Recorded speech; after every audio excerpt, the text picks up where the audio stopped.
untapped demand for learning that the university sector has never provided, because it's thrived on scarcity. It's expensive. It's now nearly 11,000 to 12,000 euros for fees alone in the UK. It's been targeted at the 18-year-old undergraduate, but in the real world, learning doesn't stop when you get a degree. The mind just doesn't fill up and then stop. Life goes on. In fact, most of us who leave school then realize that that's when the real learning journey starts to begin, when you stop, when you leave university. So I think in terms of the old conceptions, the premises behind MOOCs were originally that it was to replace universities, 18-year-old undergraduates are going to do their degrees through MOOCs. This has turned out to be wrong. I also think it's wrong that MOOCs are wholly and utterly about higher education. By and large, we've had, higher education is a very narrow 2 or 3 year band for the vast majority of people. And even then, in the UK, only 38% of kids go to university. What about the other 62%? In actual fact, MOOCs are punched out into the corporate world, the vocational world, they've pumped out into not-for-profit world through the World Bank and people, they've pumped out into developing worlds in Africa, as we heard as well. And I think this notion, it came from Europe, went to the States, that it's about a liberal arts curriculum has turned out not to be true. Actually, look at the curricula from all the major platforms, and they're massively loaded towards business, IT, heavyweight, almost vocational courses. And that's because that's where the demand is. There is some demand, and I think that's good that we have a pluralistic set of courses and offer. But this is about real demand. And then we have internal training. You can take Canvas, you can take University or any of these platforms and use them behind your firewall for internal training. I think they're interesting because they're different from the traditional LMSs, and that they have much more agile builds behind them. In terms of Django, Ruby, and Rails, it's a much more agile programming environment because of the monolithic code you can get from Blackboard, Desire to Learn, or a traditional LMS. I think in terms of blended learning, if I ran a company for years, 150 people, I would love to have had MOOCs for management development in IT. A free course on business, finance, marketing. The SME, the small to medium-sized enterprises, they've never had any money for training, and they're far too busy surviving to go in training courses. You don't get SMEs doing MBAs. Entrepreneurs don't do MBAs. They build businesses. And if you want to learn about marketing or sales, because they're technical people and about people on that side, MOOCs are definitely the answer. These are self-driven people. So we have opportunities in SMEs and entrepreneurship, as well as recruitment. And that one's a well-worn path in terms of some companies who are already using this to spot talent. And just to finish off here, don't mention that MOOC world was driven 100% by the educational sector or the university sector. I don't think this is true. The landscape in learning, the tools I use every day for learning, have been driven by Gates, Jobs, wasn't it? These guys all dropped out of college, by the way, into the traditional degrees. The guys at Google, Page and Brin. Then along comes Jimmy Wales, Jeff Bezos, I buy all my books through him, Facebook, which I use daily. And then something interesting happened, Simon Can. The real origin, I think, of the current movement in MOOCs was not Stephen Downes and George Stevens, because I did their MOOC in 2007, and it was a chaotic experience. Simon Can came along, and 2 million people looked at his videos. That's what, and I know that this was real origin behind Sebastian Fruins, because there's a YouTube video where he actually acknowledges that, in fact, it was this hedge fund manager's work that inspired him to jump out of Stanford and do the first AI MOOC, which I did, along with Peter Norvig. Remember, these two are not university professors, these are corporate employees, they both work for Google researchers. And then along comes the new kids on the block. Martin Bean, Future Learn was started by Martin Bean, ex-Microsoft, a corporate guy, who unusually in the UK became Vice Chancellor of the university there and really drove Future Learn, and still does. And in fact, with these two guys who have come out of universities, and they said it yesterday, we would never have succeeded if we had stayed at Stanford.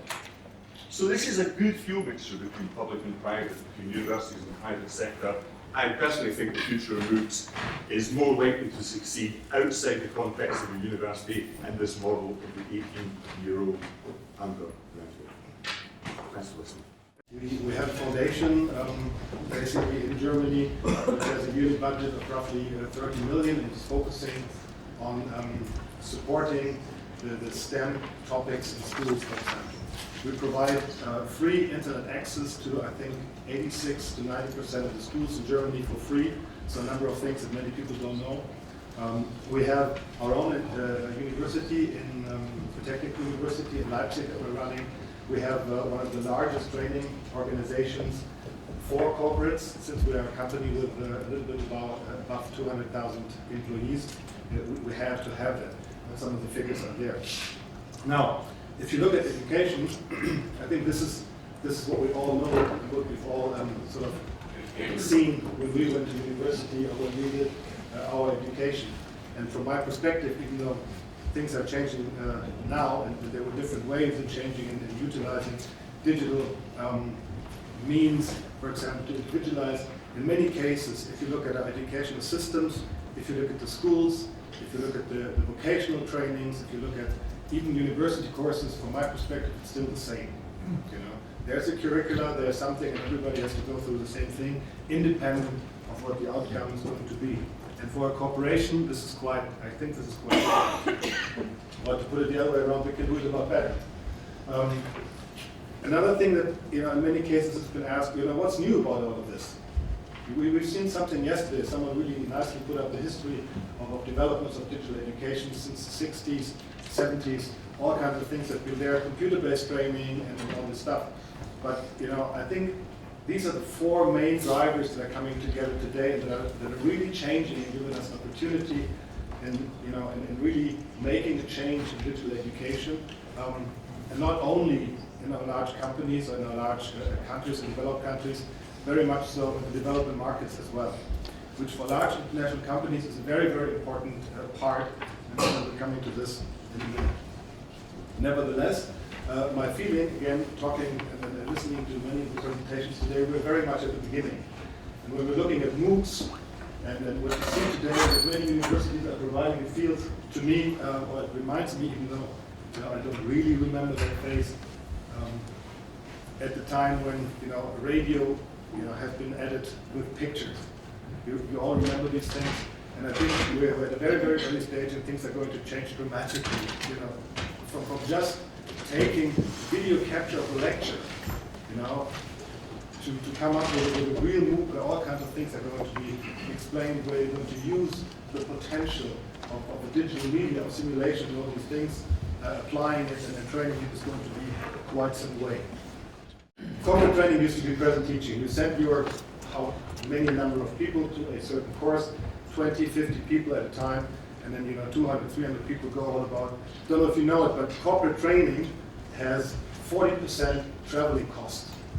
So every single euros corporation spends on training, 40% of this go to travel and to organization of hotels and all these things. Think about this. In 3 years, over 50% of what someone learned or had potential to learn actually in such a course is gone. It doesn't last as long. You know, you said this before, you know, training, learning, this is going to be a part of your life, a part of corporations. You know, we are standing here and we're trying to talk about what the corporation is going to be like in 5 years. And if you go 5 years back, none of us would have thought about MOOCs and what's happening here. This, you know, this is a completely different thing we have to look at. MOOCs is respectively a very new thing in the corporate environment. So it is a change management case, and it needs to be treated like this. So take appropriate and respective initiatives. It's change. And as we know from psychology, change brings resistance, which is a good thing, because resistance includes energy. Your task, our task, is to turn resistance to assistance, as we say. And how you can do that? By showing care and make yourself available and present, like the professors of the MOOCs that I followed you. In my 25 years career in the pharma industry, this is where I'm working, I had different training offers. A lot of them was coming from HR, and they were looking like this. Take this course catalog, find what you are interested in, and just let us know. Well, you know, the outcome was something like that. Because it didn't necessarily meet my learning needs.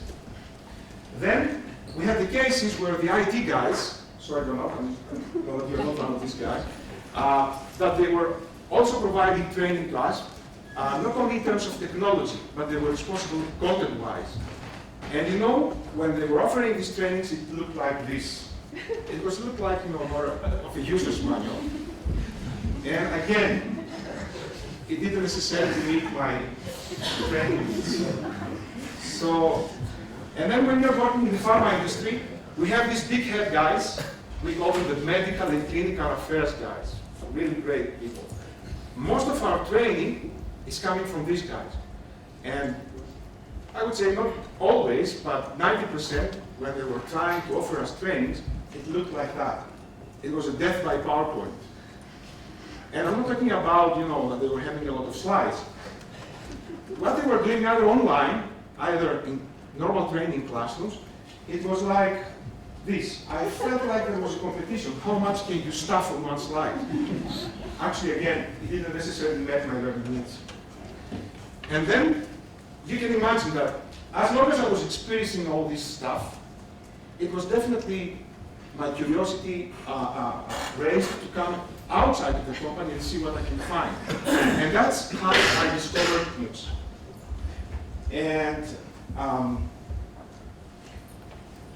I started, you know, taking a lot of MOOCs. I take really a lot. And I contributed a lot to this, what is discussed today, the dropout rate. I was quitting a lot. But what I'm proud of is that I finished 3 of them. And I strongly recommend them to you. It's from Coursera, Organizational Analysis by Stanford, Behavioral Economics by Duke, and Gamification by University of Penn. If you notice, 2 of them, they were just ongoing simultaneously. But I managed to finish them successfully. But how I did that? I was coming back home, 9 o'clock in the evening, after a hard working day. I was putting my kids to bed after playing a little bit, and I was starting MOOCing. And then, you know, I was a hard working guy, I was tired, but however, the question arises, what kept me awake at 4 o'clock in the morning MOOCing? Okay? So it's an interesting question to answer, but I just don't want that you feel privileged and you feel abandoned, so I'm coming to this side now. A very good psychologist, actually. So, what kept me MOOCing? It was, I was learning, not just experiencing, in a new and exciting way. And this was happening as I was close to my 50s. It was beyond my expectations. I could never believe in my life that I could learn when I was quite aged. The second was that there was a caring attitude coming out of my screen. Some of you are laughing and it looks strange to me, but what I mean is that I felt that the professors, some of these professors of this MOOC, they were just coming out in my room, teaching for me, and taking care of my learning. Okay? And I don't know, maybe you think I'm very dramatic on that, but this is what happened. And this is a discussion that we always see in MOOC panels. They say that normal and typical classroom presence cannot complete the MOOC, let's say, learning presence. Sorry, it's bullshit. I felt it with my own identity. Then what else? I was really astonished and really excited by my engagement through interactivity. I was really looking forward to get the assignments of my peers in order to grade them, and at the same time, I was looking forward to their evaluation of my assignments. The forum discussions, a lot of things happening at the time.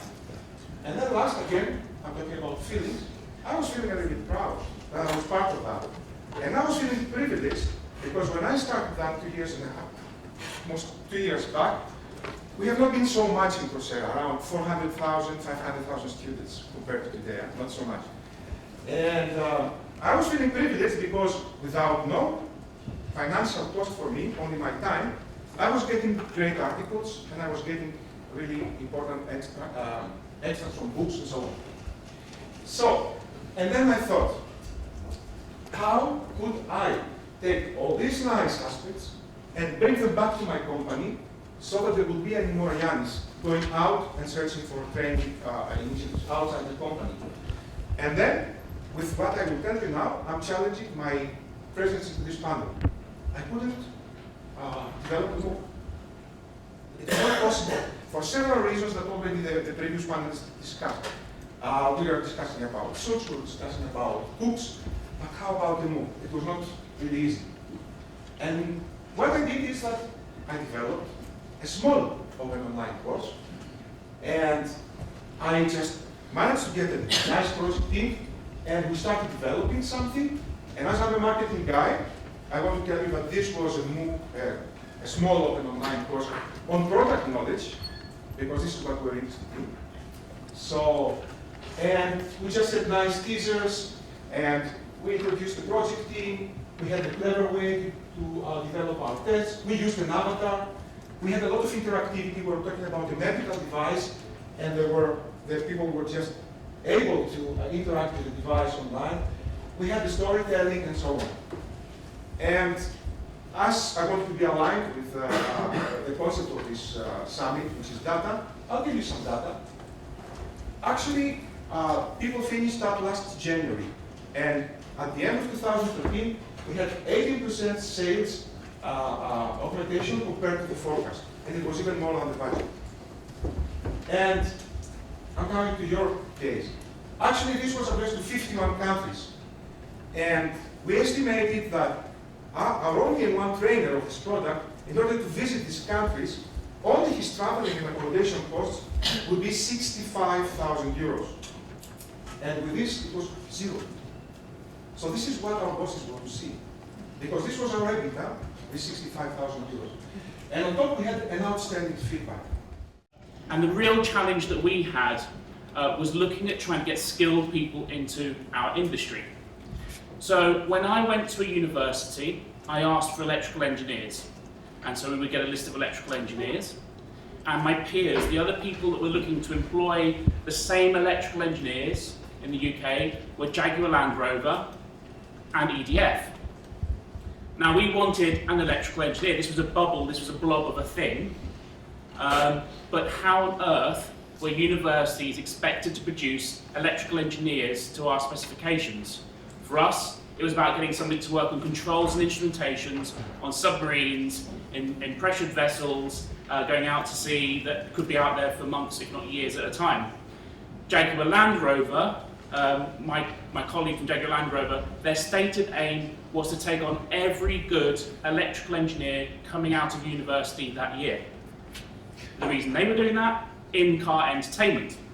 So they were looking at sat-nav, radios, onboard computers, all that side of things. EDF, another peer, were looking for power systems engineers. But we all called them an electrical engineer. And the difficulty was that it was absolutely impossible for education to produce people to our specifications. And the flip side of that was that for the candidates, we were selling them a dream, we were selling them an industry. They were jumping through hoops is the exact thing that comes out time and time again. We had 3,500 applicants for 10 jobs. That's an awful lot of unhappy people with a bad experience of our industry. And if you think that travel expenses are bad for sending staff out, assessment centres, university visits, psychometric testing, numerical testing, telephone interviewing, it went on and on and on. And yet neither side was getting anything from that experience or any kind of knowledge of what either was actually looking for. What we believe is that using massive open online courses developed by employers with a specific output or requirement or desire to look at attracting people in from a broader group as possible. They put on courses that are specific to their needs. Then they go, so students log into the courses. These are always free to the learner. The learners then do the course, and at the end of the course they've got three choices. They can either have done it for self-development, and they can just skip all the way through, watch a few videos, not do any quizzes, essays. They're doing it for professional development, is the second option, where they have to complete the essays, they have to complete the exams. and at the end of that course they can download a certificate, of professional development. One of the things that we're looking at the moment is to get professional bodies rather than universities to accredit that. So CPD hours, not CATS points. Or they've got the third option, which is to click apply for the job that's aligned with that particular role. Same as the second option, so they can download a professional certificate, but the other thing that they then do is that they then go through an asynchronous video assessment system. Now that's for me why I'm in this. It's to look at the application of the knowledge, not just the knowledge in itself. So what we then do is test the application of the knowledge in real-world scenarios that are randomized, and then see how those candidates react to particular situations. So if it's a course on risk by a bank, for example, the series of things that come up on screen may be around 160 million euros turnover, based in Central Europe, 2 industrial incidents over the last couple of years. What would you be thinking of before you enter that organisation? The second question might be, you are the Central European chemicals company, and you've got people from the bank visiting you. What are the things that you would need to be thinking of before you come through? The output from that, the recruitment part, the application management part, is that for the employers, for the first time, they have not just a CV, not just a resume, not just an academic record from a school or from a college or from a university, but they've actually got validated learning that they set and that they assess against. So they've got their CV, the learning record, a video of the candidate. So that was an asynchronous video, so the computer's doing the interviewing for you. And then you can then sit back and make the decisions on how you then want to proceed. So with the companies that we're working with in piloting this at the moment, the typical numbers are something along the lines of 1,000 people through per course, down to about 100 through a video interview, down to sort of 10 to 15 at assessment centre for sort of 5 roles, for example. If they're taking on 100, you just times that by the size, and similarly for smaller organisations.